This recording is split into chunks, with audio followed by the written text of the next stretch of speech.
Taste and see the goodness. Taste and see the goodness.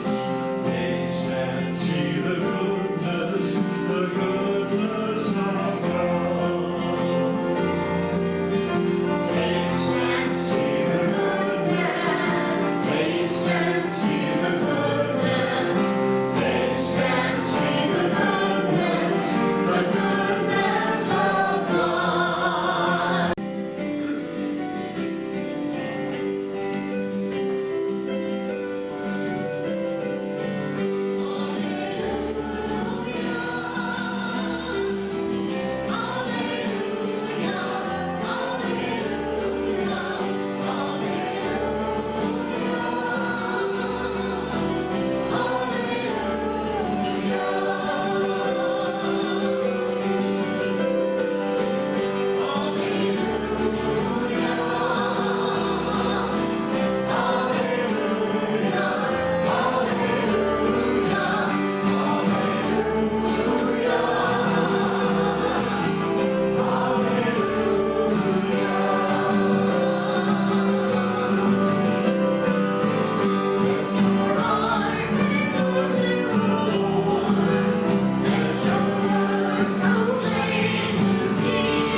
The Lord be with you. And also with you. A reading from the Holy Gospel according to John. Glory to you, Lord. At that time, Jesus revealed himself again to his disciples at the Sea of Galilee. He revealed himself in this way. Together were Simon Peter, Thomas called Didymus, Nathanael from Cana in Galilee, Zebedee's son, and two others of his disciples. Simon Peter said to them, "I am going fishing." They said to him, "We also will come with you." So they went out and got into the boat, but that night they caught nothing. When it was already dawn, Jesus was standing on the shore, but the disciples did not realize that it was Jesus. Jesus said to them, "Children, have you caught anything to eat?"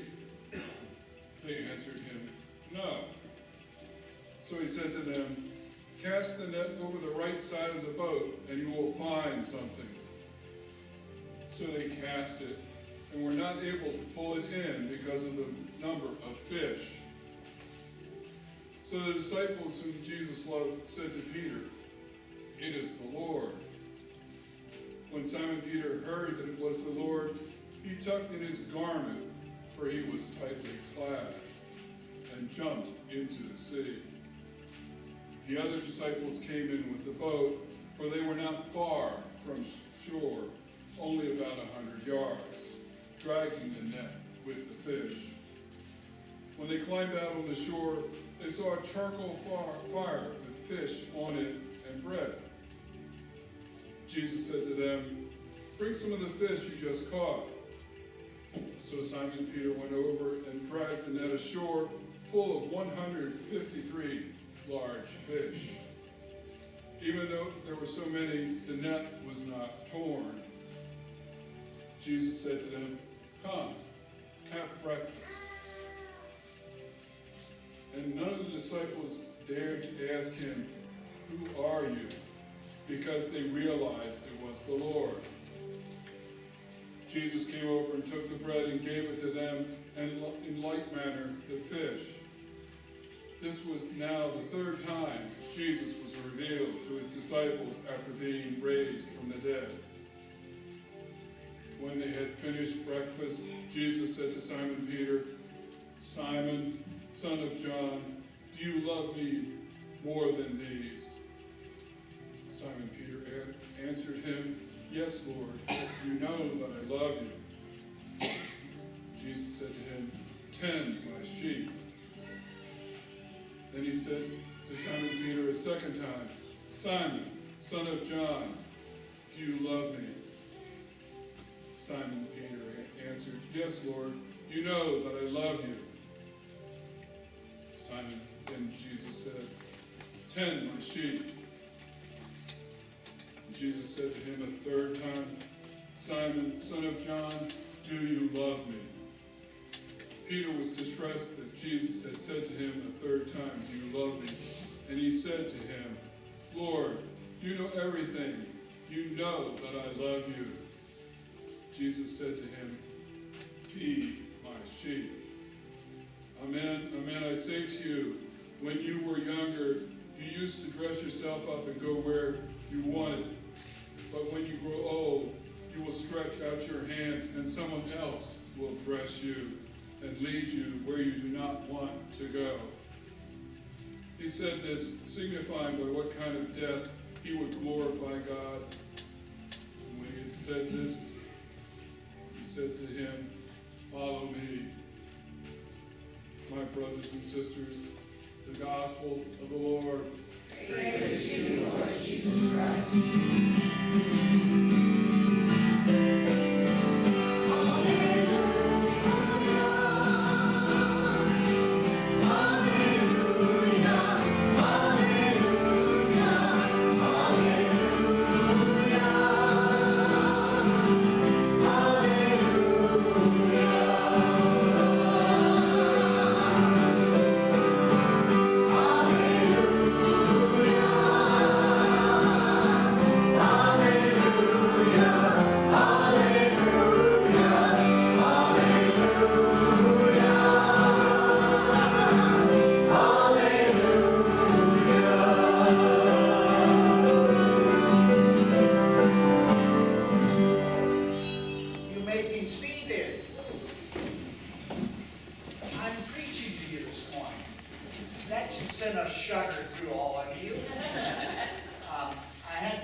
Today's gospel is one of the most dramatic found in the gospel according to St. John.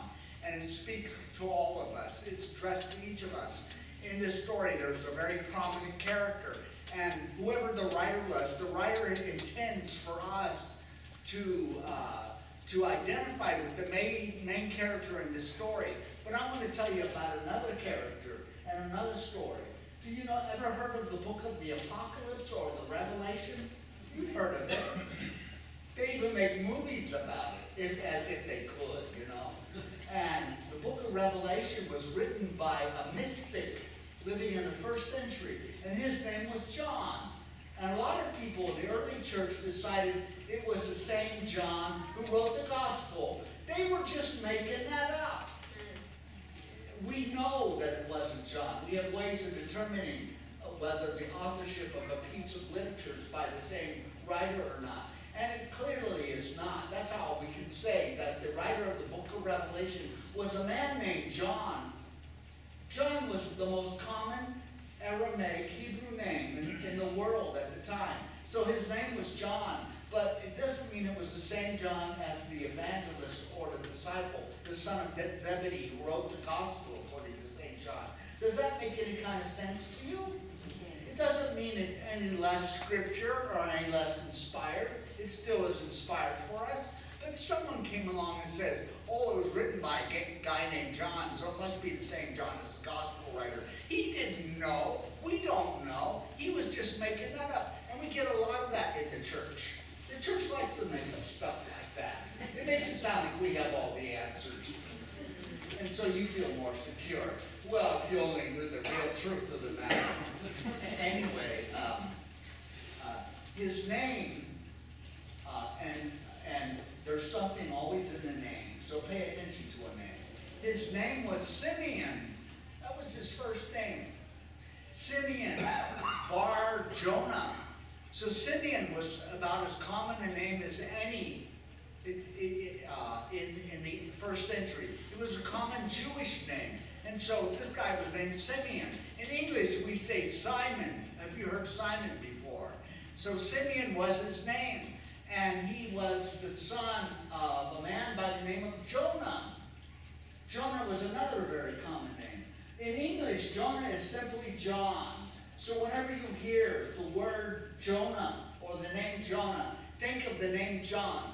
John is the English translation of the common Hebrew name Jonah, just like Simon is the common English translation for the name in Hebrew called Simeon. Now, Simeon and John were friends. They weren't related to each other. But Simeon had a brother. We don't know if he's older or younger. Now, if you ever read some literature that'll tell you that he was older or younger, know that it's not true. No one knows the answer to that question. We have no idea who was older or younger. So we just know that there were two brothers, and they were both sons of a man named Jonah or John. Now, what would that be in English? It would be like this. His name was Simon Johnson. That's what his name means. Simon Bar, son of John, means Simon Johnson. Can you think of a more common name than Simon Johnson? Oh, I have someone to compete with me. Anyway, Simon Johnson was his name. So Simon Johnson was quite an interesting fellow. He grew up in a place called Bethsaida. Bethsaida is a town on the east side of the Lake of Galilee, or the Sea of Galilee. And it's built at the foot of the mountains, the Judean mountains, where the Golden Heights, you've heard of the Golden Heights? They're still there to this day. So at the foot of the Golden Heights is Bethsaida, where Peter and his brother Andrew grew up. And they had a lot of friends. They had friends with names like Thaddeus and Philip and Nathaniel. Strange sounding names like that. And they all grew up together there in Bethsaida, which was also a Hebrew name. And so they spent their lives there. And Simon Johnson was quite the entrepreneur. And he started a fishing business. And he was quite successful. He was able to build quite a business. And he even created a partnership with the sons of Zebedee. That's John and James. So you have these four fishermen, John, James, who were brothers, the sons of Zebedee. And then you have Simon and his brother Andrew. And so Simon, who was quite the entrepreneur, decided to create and started an enterprise. So he started a business. And the business was a fishing business. And he was able to persuade the sons of Zebedee to join him in this enterprise. Are you having a good time yet? I'm giving you all this information so it'll make sense to you. Do you see how ordinary these stories are? These are ordinary people. This is ordinary life. Simon is you. Andrew is you. James and John, that's all about us. We're ordinary people. They were ordinary people in the first century. And so something here is being said in this gospel. And we should pay attention because it applies to us living 2,000 years later. So we have something in common with these people, but also they have something in common with us. We are all experiencing the presence of the resurrected Christ, the resurrected Jesus. That's why we're gathered here this morning. We share in the same faith as these characters that we're reading about in the New Testament. So, did you have a good time with that yet? Yeah, that's the whole family tree. I think that's as far as I'll go with that. Well, Simon's life is portrayed to us in the New Testament, and it has three parts. The first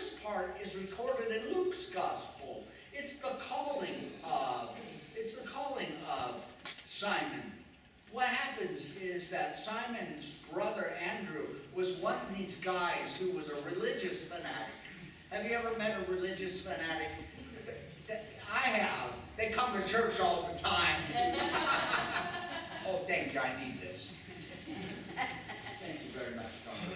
So anyway, Andrew was a bit of a religious fanatic. Whenever there was a guest speaker, a prophet or a holy man or an evangelist, guess who would be at the mass meetings? Andrew. He liked to go to them all. He liked to meet the holy men. He became a disciple of John the Baptist. Did you know that? And John the Baptist introduced him to Jesus, who came from Nazareth. You've heard of Jesus of Nazareth, haven't you? And so Jesus introduced to Andrew by his teacher, John the Baptist, his guru. And so John the Baptist says, "Behold the Lamb of God who takes away the sins of the world." And what does Andrew do? Andrew leaves John the Baptist. John the Baptist didn't know how to win church members, you know. And so Andrew leaves John the Baptist and goes and follows Jesus of Nazareth. That's what happened. And so Jesus left Judea, where John the Baptist was, and he decided to head back to Galilee, to his hometown. So he's going back home, and Andrew and his friend John, the apostle, the son of Zebedee, starts following Jesus. They were interested in knowing more about Jesus. And Jesus notices them, and he turns around, and he says to Andrew, "What are you doing?" "Well, we want to follow you." "Where do you live, Rabbi?" And he says, "Come and I will show you." And from that point on, Andrew was a disciple of Jesus of Nazareth. It changed his whole life. So they get back to Galilee. Are you following the story so far? They get back to Galilee. They walk all the way. Well, it's only 75 miles. You can make it in a day. Anyway, they get back to Galilee, and they go to Bethsaida, their old hometown. And Andrew wants to take Jesus, his new religious friend, his new prophet, his new fad, you know. And he takes Jesus to his brother, Simon. And he introduces him to Simon. Now, it was early in the morning when this happened, according to the Gospel of Luke. And Simon had, oh, you don't have to worry about it. He wants me to be sure to end this. So Simon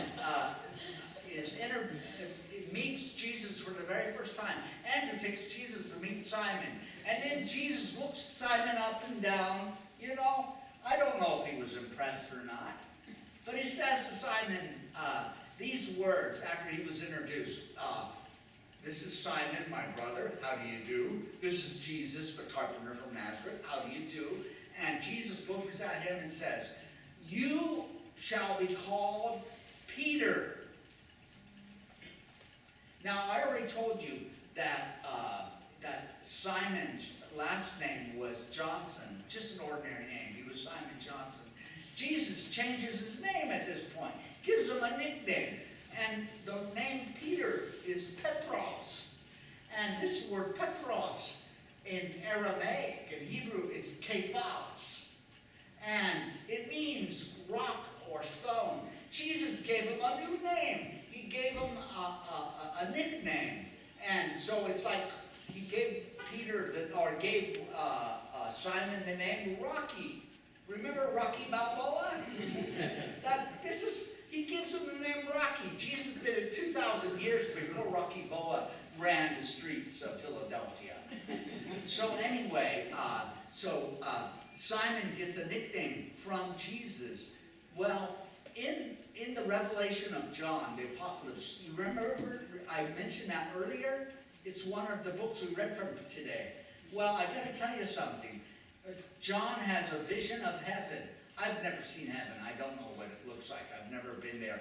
Someone told me, I think it was Father Arturo, you should be telling everybody when you were in a coma that you were in heaven and you had all these visions. To grow the attendance of the church. And I said, that's a good idea. I'm about as corrupt as they come. Anyway,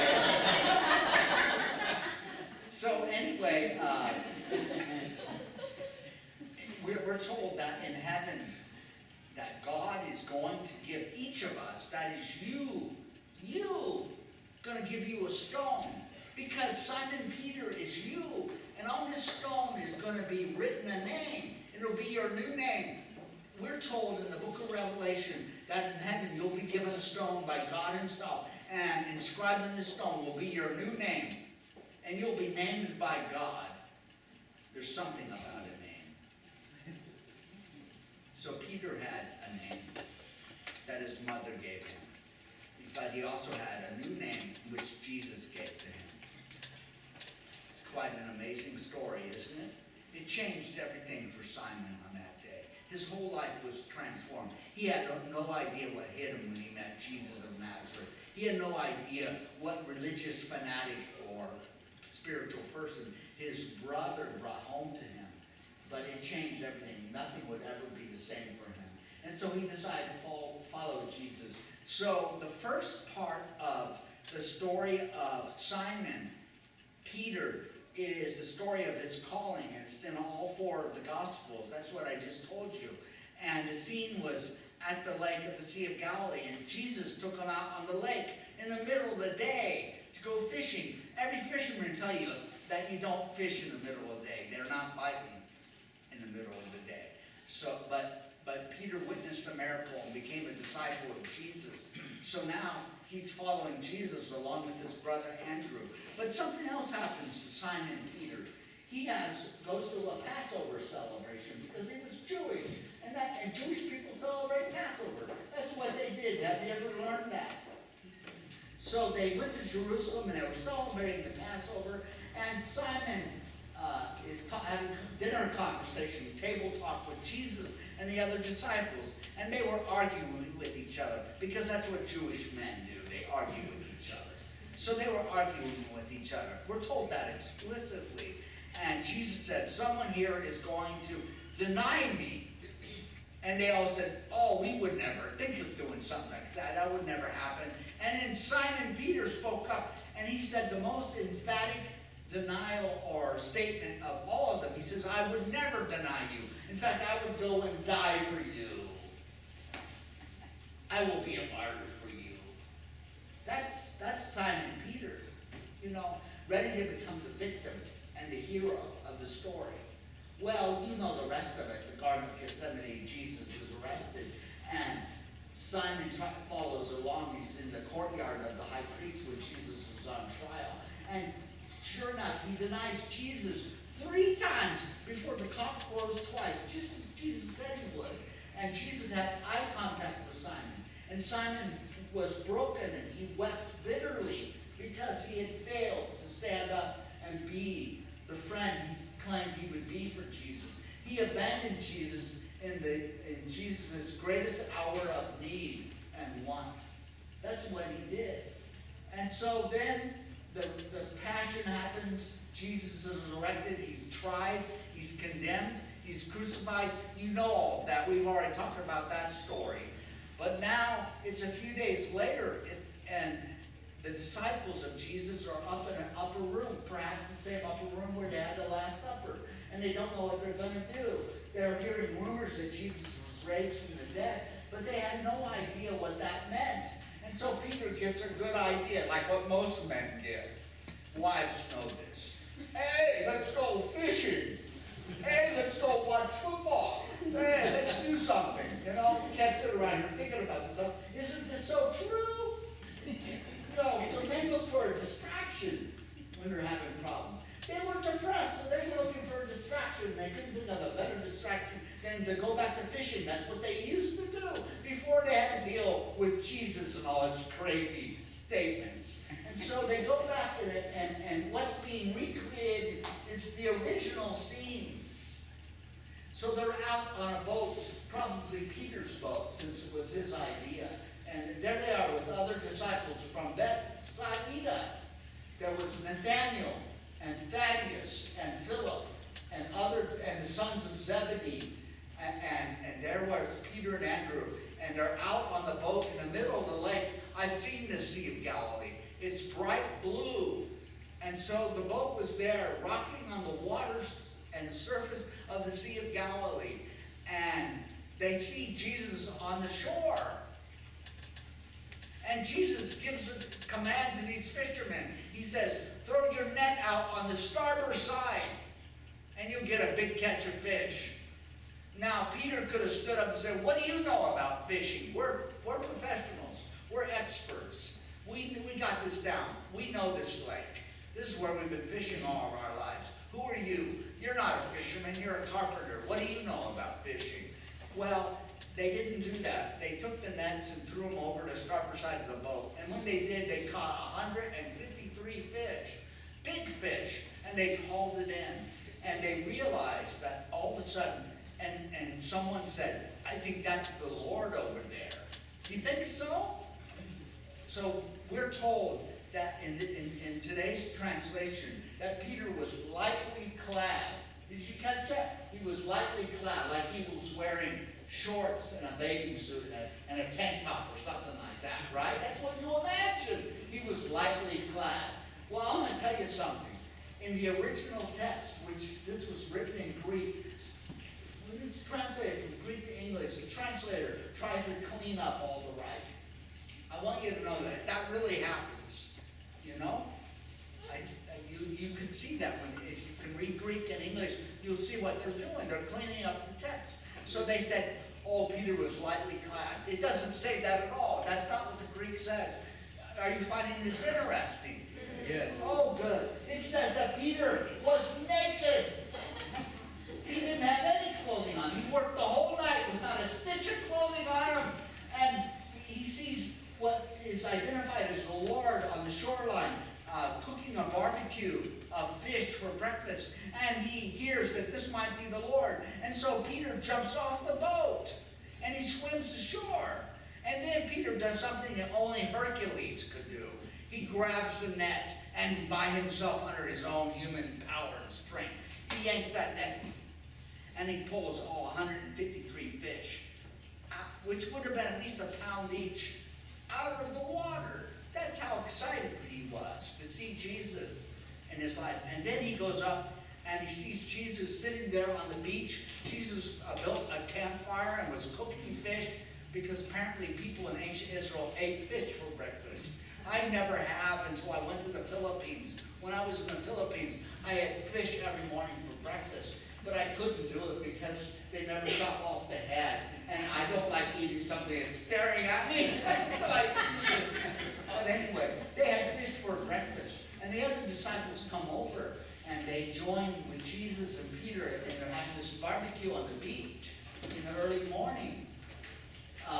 And so they have this conversation. And so Jesus talks to Peter. And he addresses Peter with a name. Now pay attention. The writer of this gospel, which is John, the real John, not John of Patmos, but John the apostle, he's trying to send all of us a message about our lives. And so Jesus says to Peter, he addresses him. And notice how he addresses him. He says, Simeon, son of John, Simeon Bar-Jonah. He addresses Peter not with the nickname he had lovingly given him, but with his formal name. Now we have a man in our church, and his name is Clancy. How many know Clancy? Robert, you know Clancy. If some of you don't know who I'm talking about, Clancy has been coming to his church since 1989, and he likes to go by his last name. Now, if you didn't know it, Clancy, what's in a name? What does Clancy tell you? It tells you that this guy's an Irishman. That's an Irish name. So, you know when you come up to communion, I say your name. I say your name. Because you're a small congregation. Why shouldn't I say your name? You're important. You're important not only to us and to this community, you're important to the Lord. And I say your name when you receive communion, so you know you are known. You have a name. You're important. You belong to God. That's why I say it. So Clancy, for years, came to this church, and when he would come up, you know, I call him, I say, Clancy, the body of Christ. Clancy, the body of Christ. Clancy, the body of Christ. I've done it so many times, I can do it with my eyes closed. You know, and on and on and on. And then I thought, I shouldn't be calling him Clancy. I shouldn't be calling someone by their last name and giving them communion. That's a little odd.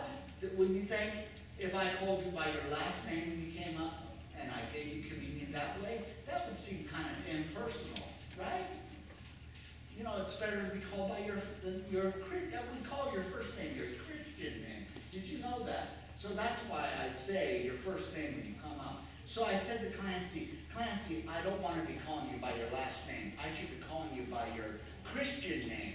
Well, he was agreeable. I'm the priest, you know, and he comes and sits in the pew. And so when a priest goes over and gives you instructions, says something you got to do, well, if you're an Irishman like Clancy, you're not going to disagree. You're going to go along with it, right? Anyway, he said, fine. And so I said, what is your Christian name? And he said, what's that? I said, that's the name your mother gave to you. He said, well, it's James. I said, James, that's a good name. That's a good Christian name. It's one of the apostles. And I just went on and on about it. So from then on, he would come up for communion, and I would call him James. And he rather liked that. And sometimes I would slip into, because I'm forgetful, I would slip into calling him Clancy. Well, and he didn't like that. After Mass would come up to me and says, you got it wrong. You're supposed to call me James, not Clancy. And then he said, a few months later, he come up, I got to talk to you about what you're calling me at Mass. I said, what could I be doing wrong now? You know? He said, well, in Irish, it's not James. It's Seamus. So, yeah, you've heard of Seamus before. He wanted me to call him Seamus when he received communion. So I started doing that. And now, the whole church is calling him Seamus. What's in a name? What's important about a name is that the name not only identifies you, but it also says that you are a person. And Jesus is calling us as a person into a personal relationship with himself and with God. That's what Jesus is doing in his story. Simon, son of John, do you love me? He's calling Simon, son of John, into a personal relationship. You have a name, I have a name, and we have a relationship. And the only appropriate basis of your relationship with me is love. That's why he asked him 3 times, if you love me. It's all about love. When you have a love relationship with Jesus of Nazareth, you have a love relationship with God. And if you have a love relationship with God, then you are set free to love others. And if you're set free to love others, you have the power to change the world. How many want to say amen to that? Amen. And that is the gospel of the Lord. Amen.